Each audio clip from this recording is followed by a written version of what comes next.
அதாவது இப்போ நம்ம என்ன காமெடியாக பேசினா அது ஈடுபடாது. ஏன்னா காமெடி டிப்போ, காமெடி சிங்கம்.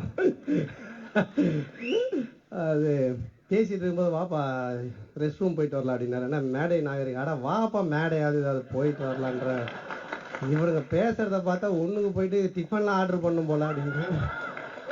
அதாவது கூட உட்காந்துருங்களே கலாய்ச்சிட்டு ஒவ்வொருத்தரா சொல்லிட்டு இருக்காரு. சீனு ராமசாமி சொன்னாரு டைரக்டர், இந்த மாதிரி நாங்கெல்லாம் அந்த காலத்துல அசிஸ்டண்டா இருக்கும்போது உடனே சொல்றாரு, இன்னும் நான் ஏதோ கட்டபொம்மை காலத்துல இருந்த மாதிரி அந்த காலம் பேசிட்டு இருக்கிறான். என்னப்பா அவன் ஜீன்ஸ் பேண்ட்லாம் போட்டு வந்து அந்த காலம் இந்த காலம். சரி அவரு தான் சொன்னார்னு பார்த்தா நம்ம வேல்முருகன் வந்துட்டு நான் கவுண்டர் மசாலோட நடிச்சிருக்கிறேன் எல்லாரும் கிளாப் பண்ணுங்க, இன்னும் வித்த காட்டுற மாதிரி கைத்தட்டலாம் கேட்டு வாங்குறான். என்னால பக்கத்துல உட்காரவே முடியல. அங்கிருந்து பார்த்து இங்க எவனோ ஒரு தள்ள பொக்கே வச்சு நிக்கிறான், யாருப்பா அவன் அப்படின்றாரு. எல்லாரையும் ஏதாவது ஒண்ணு இந்த மாதிரி எல்லாரும் பேசிக்கிட்டே இருக்கும் பொழுது சுசீந்திரன் வந்து பேசினாரு. எல்லாரும் அமைதி ஆயிட்டாங்களா, இன்னும் அவன் பிடி மாசமா எல்லாரும் ஆஃப் ஆகிட்டான் அப்படின்றாரு. எது பேசினாலும்